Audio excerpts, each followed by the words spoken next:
दी जाने वाली अनेक यातनाओं और प्रताड़नाओं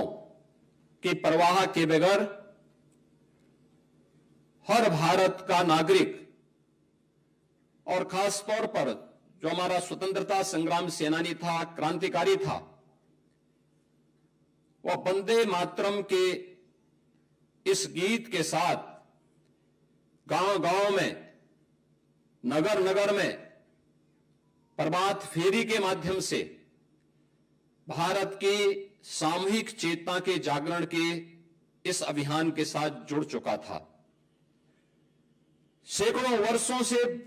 दबी हुई वे भावनाएं जो स्वयं आत्मबोध के भाव से मंत्रमुग्ध होकर के केवल गुलामी की उन बेड़ियों के बारे में भले ही अंतःकरण से पीड़ा झेल रहा हो, लेकिन स्वयं अपने सुख चैन के लिए वह देश को गुलामी की इन बेड़ियों के साथ जकड़े रहने के लिए सामूहिक चेतना का जागरण करने में विफल होता हुआ दिखाई दे रहा था। आपके सामने कुछ उससे जुड़े हुए उदाहरण भी हैं। आपने देखा होगा, अगर आप 100 वर्ष पूर्व जब देश के अंदर आई महामारी के दौरान उस समय की बातों को और उस समय के पन्नों को उलटने का प्रयास करेंगे तो आप देखते होंगे कि उस कालखंड में भारत की आबादी कुल 30 करोड़ थी, लेकिन मरने वालों की, इस महामारी से मरने वालों की संख्या करोड़ों में थी। गांव के गांव साफ हो गए थे। स्वतंत्र भारत है, कोविड जैसी महामारी जो दुनिया की अब तक की सबसे बड़ी महामारी के रूप में, जिसका संक्रमण पूरी दुनिया ने झेला है, इस महामारी के दौरान आपने देखा होगा कैसा शासन, कैसा प्रशासन अपनी जान की परवाह के बगैर अल्प वेतन भोगी कर्म कार्मिक भी, प्रत्येक के मन में एक ही भाव था कि हमें हर हाल में इस बीमारी को नियंत्रित करना है, बीमारी के समाधान का रास्ता निकालना है, क्योंकि उस प्रकार की एक नेतृत्व जो भारत और भारतीयता के बारे में,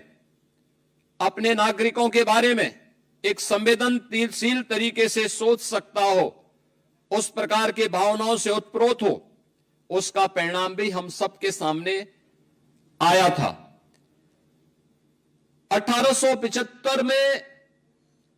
रचा गया यह गीत कैसे देश के अंदर आजादी के मंत्र को आगे बढ़ाने में सफल हुआ,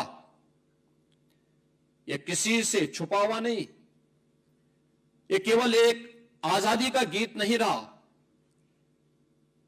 इसमें किसी एक व्यक्ति, किसी जाति, किसी मत, किसी मजहब, किसी क्षेत्र या किसी भाषा को लेकर के, अक्सर आप देखते होंगे कि इस प्रकार की रचनाओं में, इस प्रकार की कृति में किसी एक वर्ग विशेष को महिमामंडन करने का प्रयास रहता है,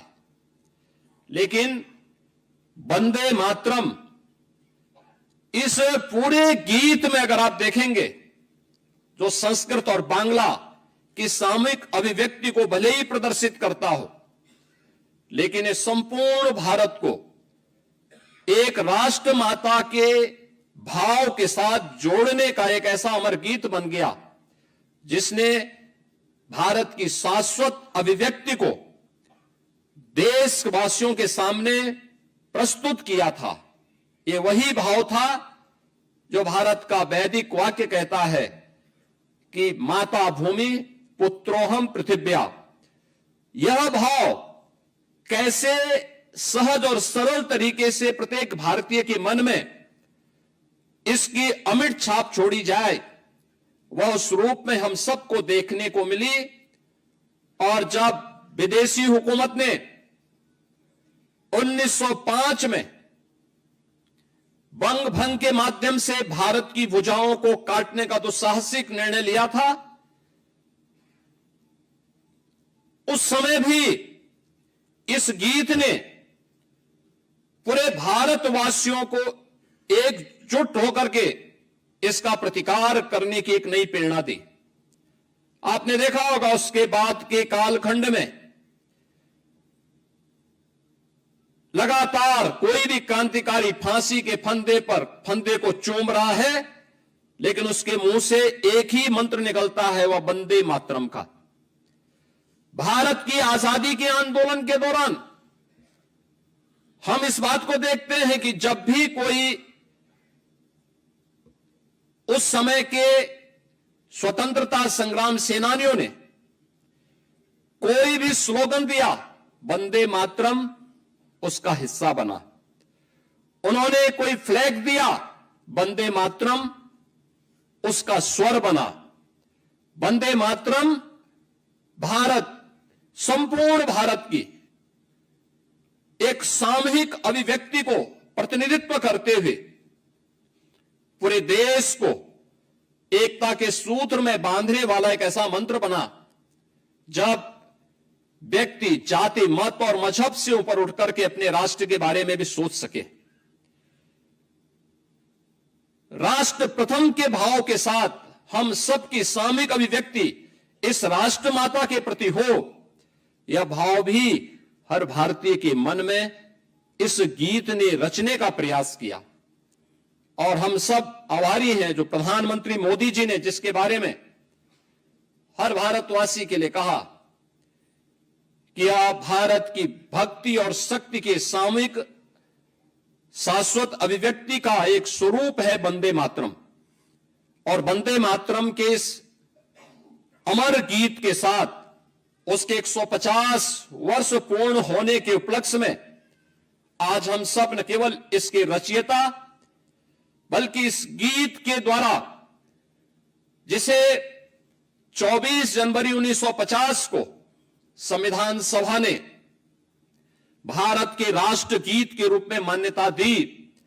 आज उसके स्मरण दिवस के अवसर पर सामूहिक वंदे मातरम गायन कार्यक्रम के साथ हम सब यहां पे जुड़ रहे हैं। आज के अवसर पर मैं केवल एक बात आप सबसे कहना चाहूंगा, केवल एक गायन नहीं, एक गीत नहीं, यह भले ही बंकिम चंद्र चट्टोपाध्याय के आनंद मठ के उस अमर उपन्यास पर आधारित है, जिन्होंने बंगाल और भारत के अंदर उस दौरान भूख से तड़पती हुई, अकाल से ग्रसित और अभाव से ग्रसित जनता के उन स्वरों को, जिसे बाद में सन्यासियों ने एक आंदोलन का रूप दिया, उस पर आधारित हो। लेकिन वास्तव में अमर गीत भारत को एक नई दिशा देने, भारत की सामूहिक चेतना को आगे बढ़ाने में सफल हुआ है। आज इसके 150 वर्ष पूर्ण हो रहे हैं और 150 वर्षों से अपने इन भावों को पूरे भारत का प्रतिनिधित्व देते हुए यह गीत आज भी पूरे भारत के अंदर एक नई राष्ट्रीयता का भाव पैदा करने में हमेशा सफल हुआ है। हम सब वंदे मातरम का हिस्सा हो सकते हैं। यह वंदे मातरम जो किसी उपासना विधि का आग्रह ही नहीं करता, हमें किसी जाति, किसी व्यक्ति के प्रति उसे महिमा मंडन करने के प्रति आग्रही नहीं बनाता,